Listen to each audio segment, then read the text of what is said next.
And welcome to In Those Mm. Shoes podcast by LHi. I'm James Westwood. This is my co-host, Melissa Reed. Hello.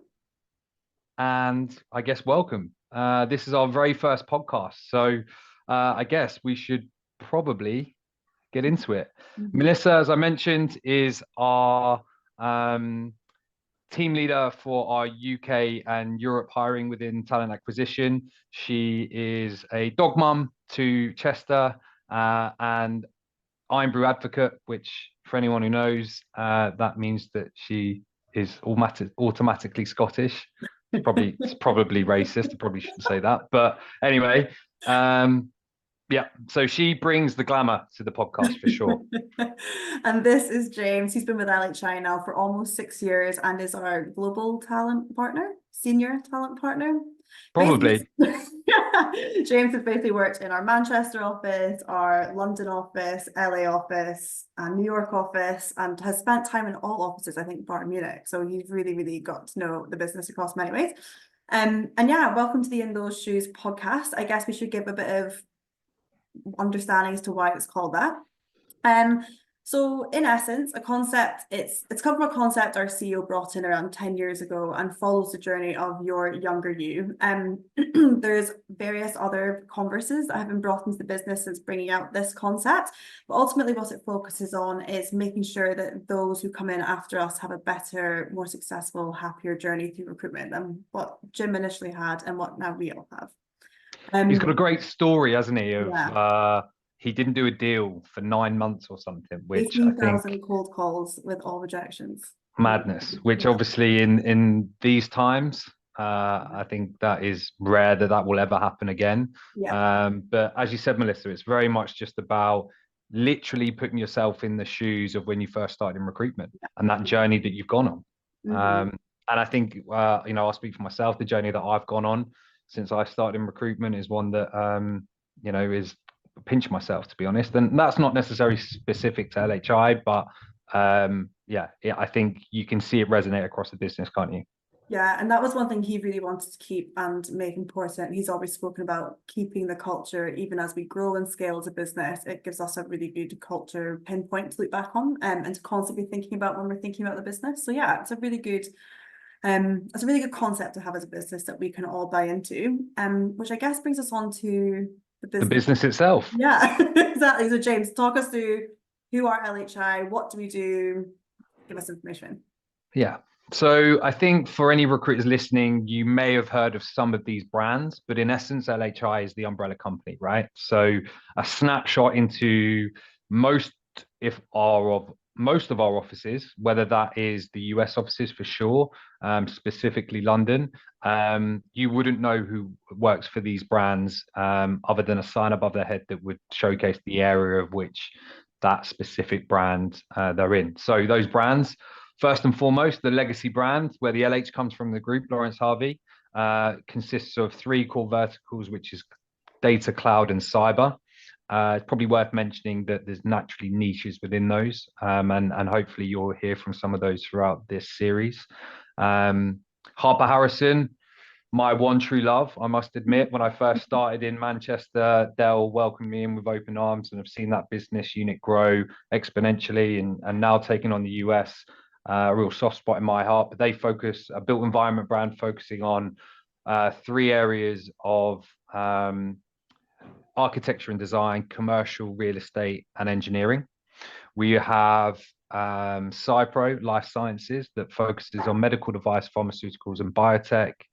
And most recently, I think I'm safe in saying this, certainly in the US, our biggest brand at the moment, and certainly the one that's making the most noise is Pipermatics, a clean energy brand that focuses on three core markets. Again, similarly to the others that focus on sustainability, clean tech, and new fuels. A lot to take in, but again, hopefully you've come across us at some point in the work that those that are listening markets that they're in. We're presence-wise, we have our UK or European HQ, which is London.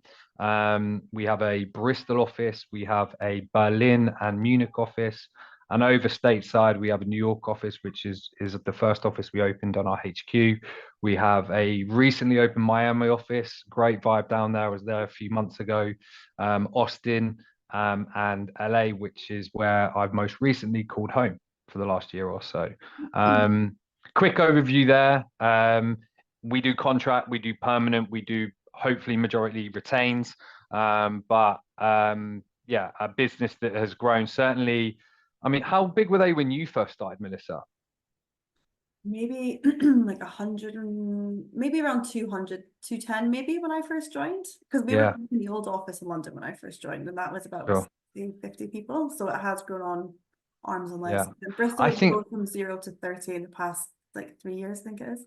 I was thinking about it the other day. I think we were less than 100 when I first joined. So that was back in 2019, I think. And now we're And actually, coincidentally, that year was the year that Tom Glanfield, our founder, actually decided to give back 50% of the business back to employees, which, in my opinion, was what started this bloody rocket ship. I don't know if we're allowed to swear, but I'm gonna say it anyway.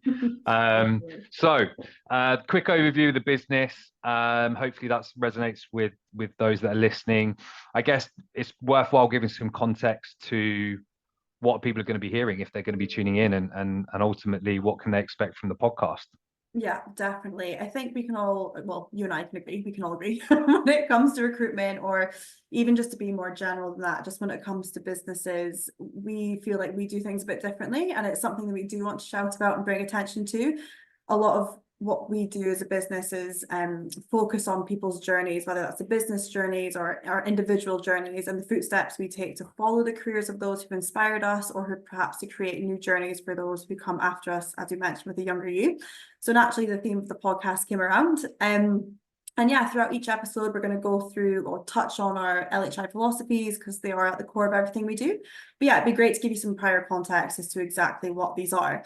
So do you want to give us some context to the younger you side of things, sort of start us off?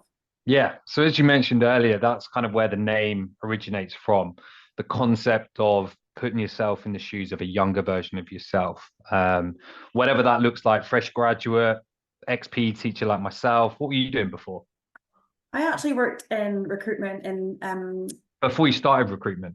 I worked at this awful job, a sales job in oil and gas in Aberdeen, and just lasted 4 months. Sounds like the dream. Get me out of here.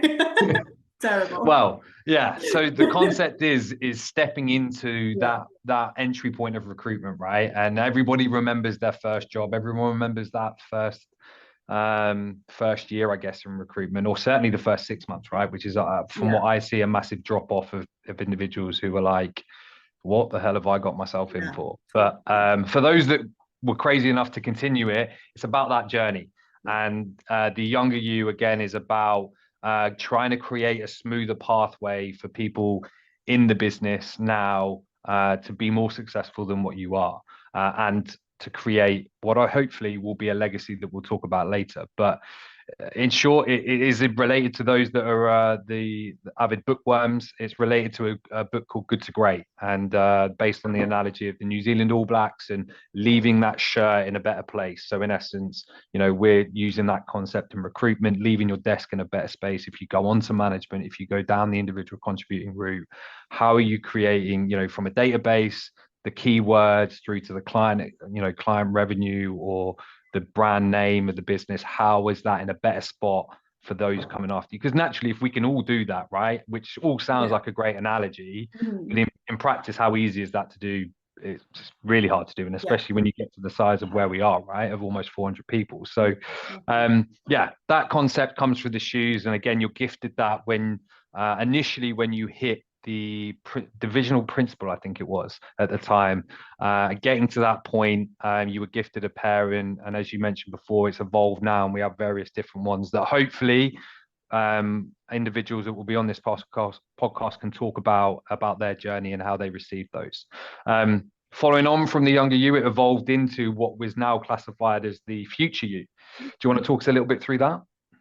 Yeah, definitely. So the future you is a concept based around helping people step out of their comfort zone and ultimately making their dreams a reality. So something that everyone's probably far too aware of is the financial aspect that can kind of keep people where they are. We've all got mortgages to pay, families to feed, everyone's situation is really, Dogs to feed yeah, for and dogs to care feed, for. exactly, Bloody very Chester. expensive. Yeah, exactly.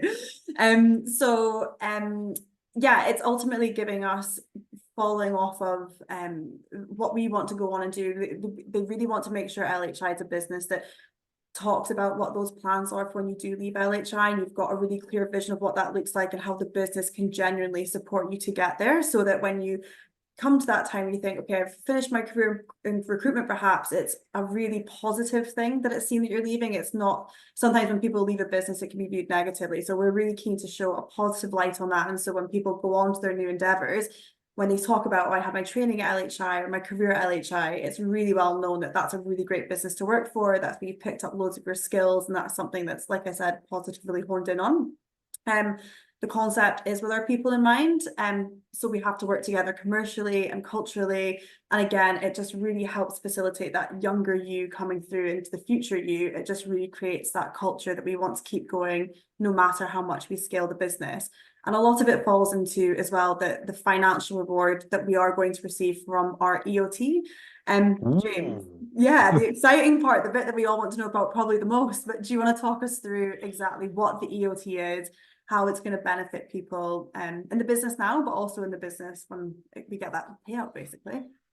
Yeah, well, it was a myth when it first got announced, if Yeah, I'll be completely honest with you. And yeah. I think it rocked a lot of people initially when it got announced, you know, what is this? And the sums of money that, first of all, we were looking at, and subsequently, specifically us, right? Being able to talk about the opportunity of creating not only a shared wealth plan for the people in the business and those who were going to join, but I think also that real moment of financial freedom, right? I think a lot of people that are listening to this call that are in those sales seats deal with equity on a day to day with you know compensation packages or with clients that they're working with. But the reality is how realistic is that for those? And you know, a lot of businesses that I've spoken to, people that have been at, have talked about it. It's been dangled at, and you know, the beauty is that we've already been through one, and we're on the right track to go through another one. So Yeah. I referenced it earlier that when I first joined, Tom handed quite literally 50% of the business back to its employees, and the viewpoint at that time, back in 2019, I think it was simply to supercharge the business, right? To be able to attract the best talent, certainly to retain the best talent that we have, and as a byproduct of that, it supercharged us, right? We joined throughout that time. We had some, you know, really successful years in terms of people that we brought in, but it got us to a point at the end of 2021, which, you know, going through COVID was dark times for a lot of us, right? But it got us to a point where we were looking for an evaluation. We over delivered on that promise, and I think it was. I think we were looking for 45 mil. We ended up hitting about 86 million, which Yeah. in recruitment terms is just mental, right? Yeah. Let's not shy away from that. Mhm. And that is down to everybody in the business, sure. And at that point, we had an option of going down, you know, what many routes, many businesses go through, you know, swallowed up by bigger firms, MBO style buyouts, all of that. And fundamentally, you know, when you go through one of those events, like, you know, I haven't been through one myself, but I hear it a lot from the people that I speak to, is that it changes the business. And you know, everything you've just discussed around the future you, the younger you, being a people first organization that I truly believe we are, Yeah.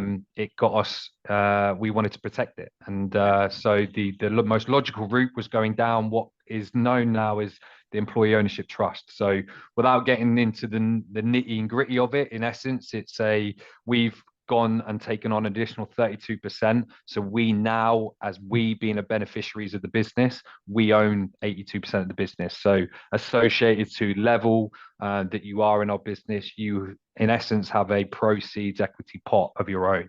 Starting at, I don't know what it is in UK pounds, but certainly in the US, I think it's $200,000, which let's, Is $100,000. there you go. £100,000, not dollars. Yeah, there you go. Yeah. That in itself is crazy just saying it out loud, right? And certainly when I speak to senior people, it's too good to be true. And it's not the Yeah. first time I've heard it. It probably won't be the last either, right? But it's been Also, just created. sorry, just to jump in on you, 100,000 is what someone's going to receive at like graduate level. So if you are joining us at senior level, managerial level, the longer time you spend in the business, the more promotions you get under your belt, the higher amount of money you will then receive. So it's just, yeah, it's amazing. Sorry, carry on. Definitely worth mentioning for sure. So yeah, based on that, we created the shared wealth plan. So, you know, without going too granular as well, you know, the C-suite took less percentage. I think they took like a 3% instead of, you know, what typically is like 30%. And in essence, that's meant that that's been shared around the rest of the business. And instead of based on performance, which it was done previously, this is all based on the business performing. And hopefully you'll see throughout this series, and hopefully what we'll discuss is showcasing that that philosophy, that original younger you, but actually all of the philosophies that we have and the values that we have and the vision, more importantly, is one that is about we're all succeeding in this and we're all going to benefit from the business performing well, which in my personal opinion has just brought everyone closer together, right? We've got some stats on the amount of collaboration we're doing now, more so than any other year. The business has evolved, and there's so much to go into for sure, but we'll nip it in the bud there, I guess. I mentioned there a minute ago the vision, right? And like many other businesses, we have that very, very long mission statement that, if we're honest, not everybody knows, right? But what we do know, and I think what is really important, is the vision of our of what we're about and what we want people to be living and breathing, right? As an organization. It's on the walls of every business, in every office that we're in. It's ingrained, certainly in my head, in terms of the work that we do in TA. But what's the first one, Melissa? So the first one is we are family. So what we want from that is, or the understanding. What does it mean to you, Melissa? That's what I want to know. Don't give me the corporate speech.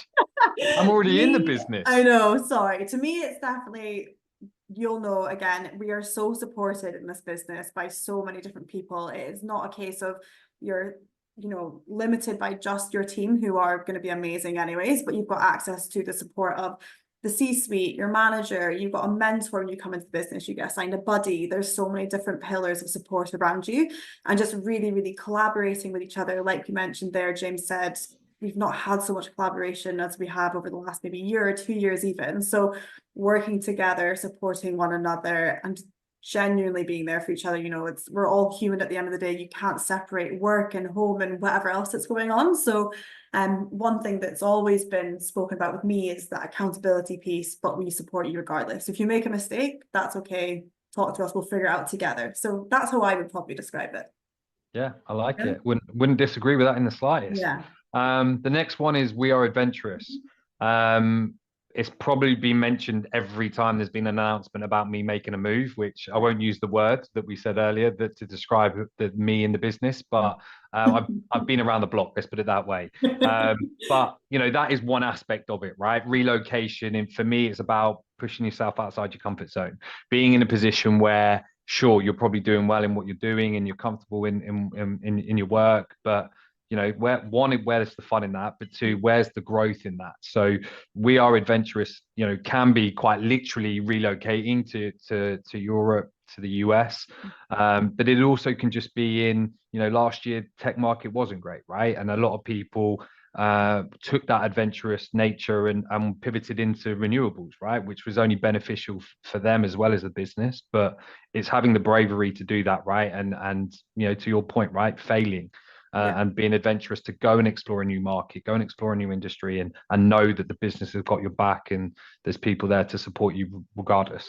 I think as well, it's something the business definitely actively promotes. You know, if there's ever an opportunity that comes up in one of our international offices, that the option is put around to everyone in the business. These are the options or opportunities we have available, and it's something that we work really closely with people on. So like the visa side of things, the organization, the travel, relocation is something that we are really able to do, that a lot of businesses maybe advertising but don't always do. So it's something that's really exciting for us.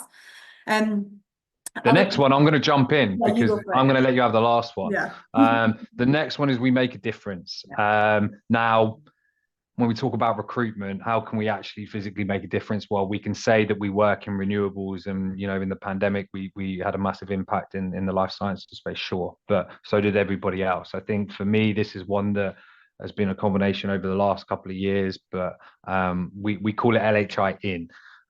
In essence, it's what is it? It's a Community of it's a group of a group of communities. Yeah, communities that are representing an array of diversity. diverse backgrounds. Examples can be we have a carers and guardians community.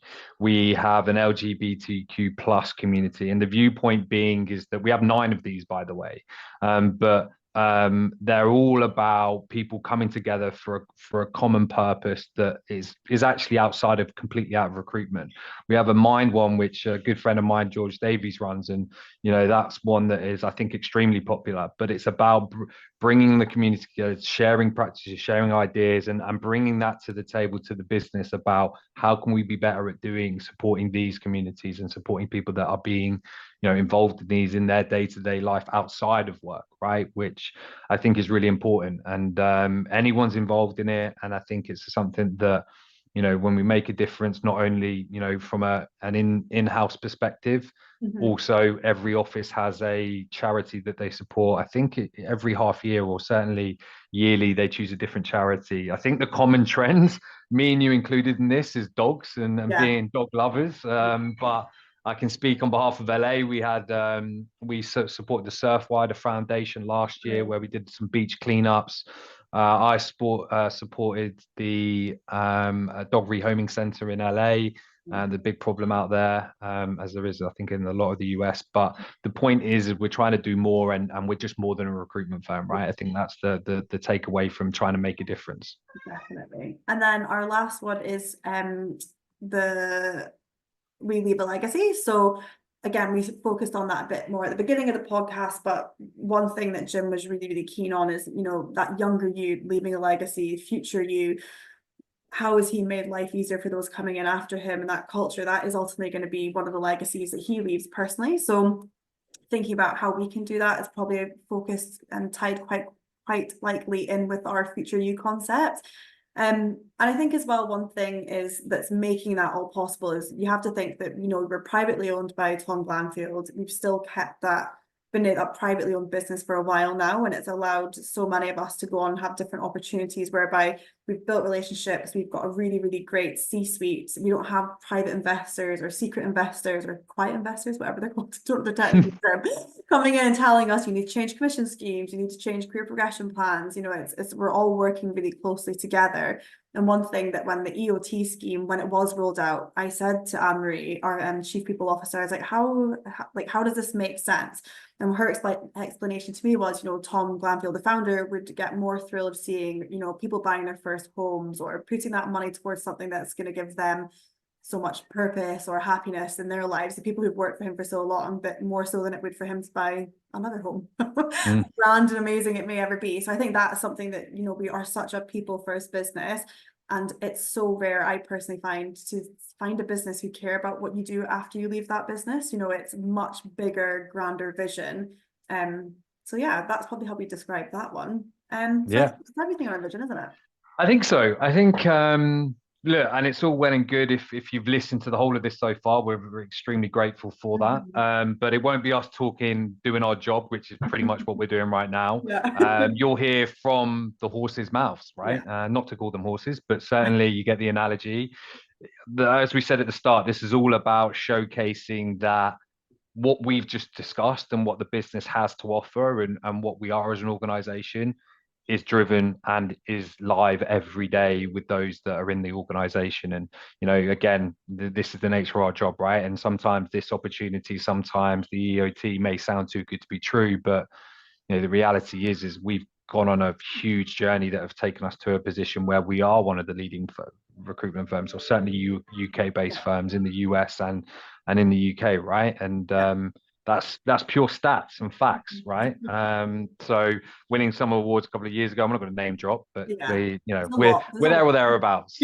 So like we said, every episode, me and Melissa are going to be co-leading, interviewing one of our high performers and and understanding their journey and what does what we've just discussed mean to them, and how has that helped them get to where they are in their career. And we're also going to do kind of a wrap up at the end, right? Where we're going to do a question which we're going to role play right now.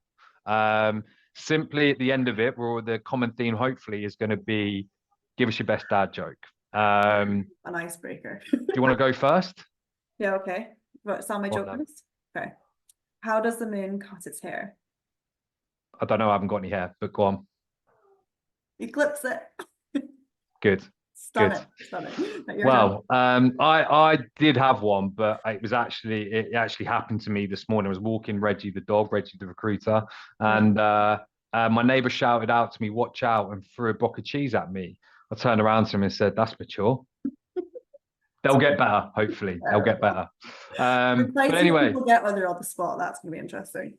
yeah. But anyway, thanks for listening. We Thanks, really everyone. appreciate it. Hopefully you find this insightful. If not, it will Yeah. take 15, 20 minutes away from your morning commute. So Exactly. anything to add? Nope, that's it. We'll see you in the next one. And yeah, it's going to be a really good conversation with different people at different areas of the business to give you insight across all levels. So yeah, I'm looking forward to the next steps. And no BS. That's the one thing Yeah. that I'm going to rule out on this is Yeah. that we aren't a corporate business per se. So I want to be very authentic in what we do. So hopefully we can stay true to that throughout. And if there is, we'll call them out. And if not, you can call us out on it. Exactly. Cool. Right. Nice. And that's a wrap.